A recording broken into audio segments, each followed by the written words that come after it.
Assalomu alaykum aziz o'quvchim. Bugun biz koreys tilida birinchi qadamimiz birinchi grammatikani o'rganishni boshlaymiz. Bu qo'shimchalarimiz iyeyo va yeyo. Bu qo'shimchalar o'zbek tilida hozirgi kunda ishlatilmaydi. Bizga tanish bo'lgan dir degan qo'shimcha bo'lib, bu qo'shimcha faqat otlarga qo'shiladi. Yana ta'kidlab o'taman, faqat otlarga nisbatan qo'shib ishlatiladi. Iyeyo va yeyo holatining bo'lishi agar so'zlarda patchim bo'lsa, ya'ni undosh bilan tugasa, iyeyo holatida qo'shiladi. So'zlarda patchim bo'lmasa, ya'ni unli bilan tugasa, yeyo holatida qo'shib yoziladi. Bu qo'shimchalar koreys tilida majburiy hisoblanadi. Bunga misollar keltiramiz. Masalan, sagwa bunda unli bilan tugadi, yeyo qo'shib ishlatamiz. Sagwa yeyo. Bu ya'ni olmadir.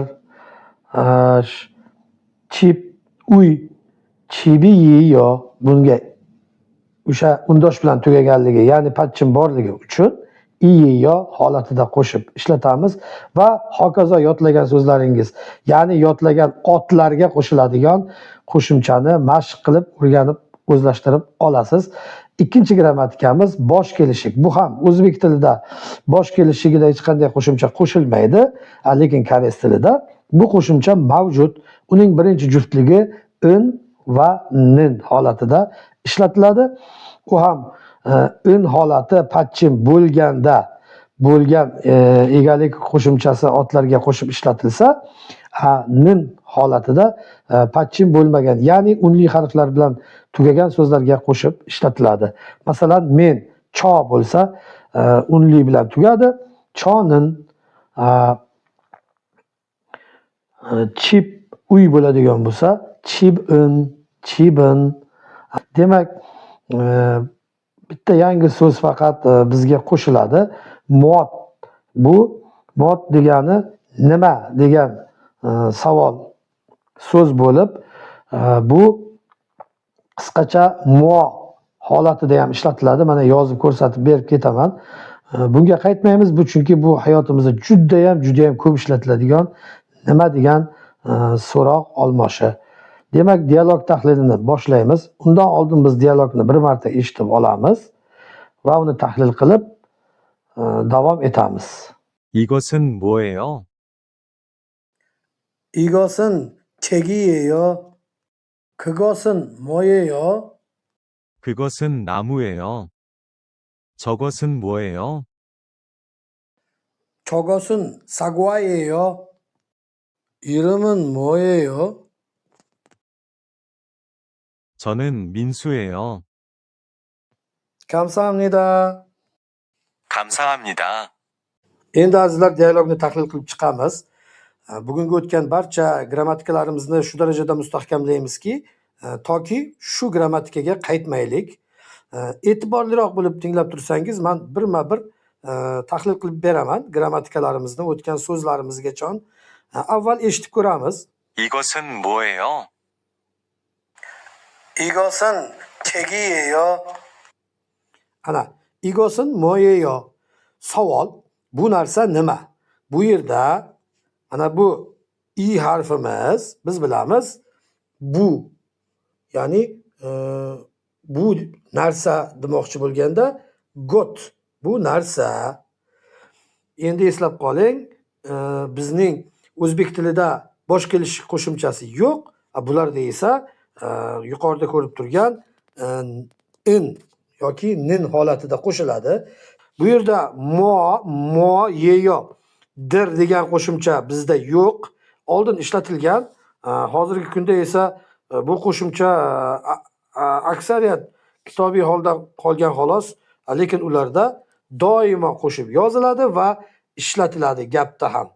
Javob: igosin moyeyo degan savolga igosin chegi yeyo deb javob berdi. Ya'ni bu kitobdir. Mana bu yerda ham o'sha dir qo'shimchasi bo'ldi. Agar bu yerda yeyo bilan yeyoning qo'shilishini yuqorida ta'kidlab o'tdik.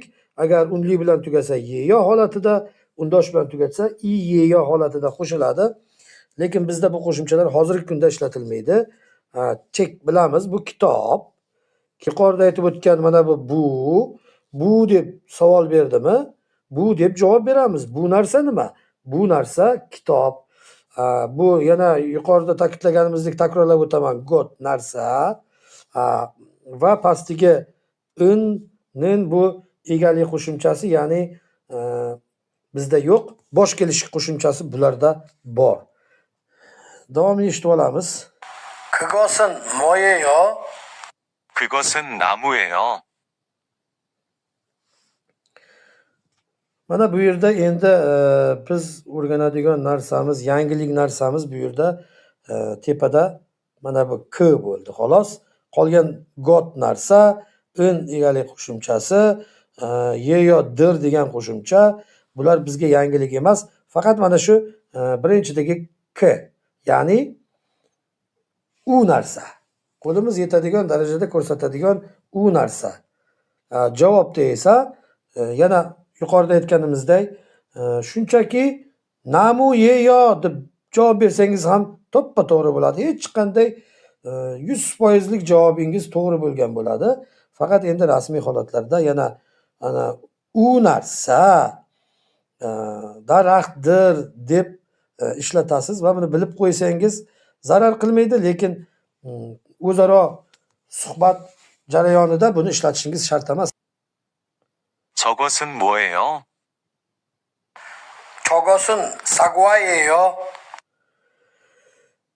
Mana endi bu yerda ham xuddi shu narsa takrorlanadi. Yangilik yo'q, faqat o'sha yuqorida o'rgangan cho qo'shimchasi, ya'ni anavi qo'limiz bilan ko'rsatib, uzoqda ko'rsatadigan narsamizgina qo'shildi va qolgan mana bu got yoki mot, ye yo dir degan qo'shimchalar yuqorida ko'rib chiqqan takroriy bo'ldi. Bu yerda yangilik yo'q, faqat choni yodlab qolasiz. Endi pastda ham, javobda ham xuddi shunday. Bunda ham xuddi shunday. Javobni mana bu chogosini ishlatmasdan sagva ye yo deb javob berishingiz mumkin. Savol holatida faqat ozgina ton ko'tariladi. Xuddi o'zbek tili bilan bir xil. Bu nima o'zi deb hayratlanib so'raganday, chogosin moyeyo, chogosin sagvayeyo yoki shunchaki sagvayeyo. 이름은 뭐예요? 저는 민수예요. 이름은 뭐예요? Shu yerda irimin 뭐예요 demang. I'ni alohida aytib oling. Mashq qiling. Sal yangi til bo'lgani uchun, bizga uchun begona til bo'lgani uchun ozgina qiynalamiz, lekin oson o'rganib olsak bo'ladi. Eshitib, talaffuz qilib, bo'g'inlab o'qiymiz. 이름은 뭐예요? 그것은 degan paytda ham kigosın 뭐예요 demang. Aynan i'ni, i'ni alohida jarangli qilib ajratib davom eting, iltimos. Endi chonin bu yuqoridagi egalik qo'shimchasi men, unga kishilik olmoshiga egalik qo'shimchasi qo'shildi.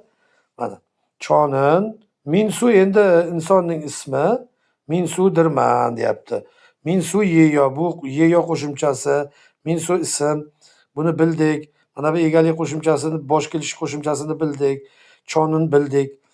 Shunchaki bu yerda ham xuddi yuqoridagi javoblardek, javob holatida chonini ishlatmasdan minsu yeyo deb javob berish mumkin.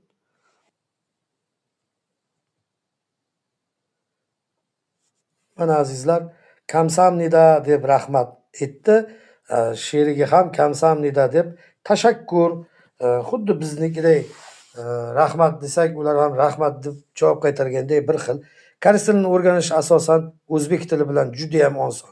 Faqat sizdan ozgina e'tibor va ozgina mehnat, ozgina o'rgangan qisqa o'rgangan darslaringizni takrorlab, birini biriga bog'lab borsangiz bas. Sog', salomat bo'linglar.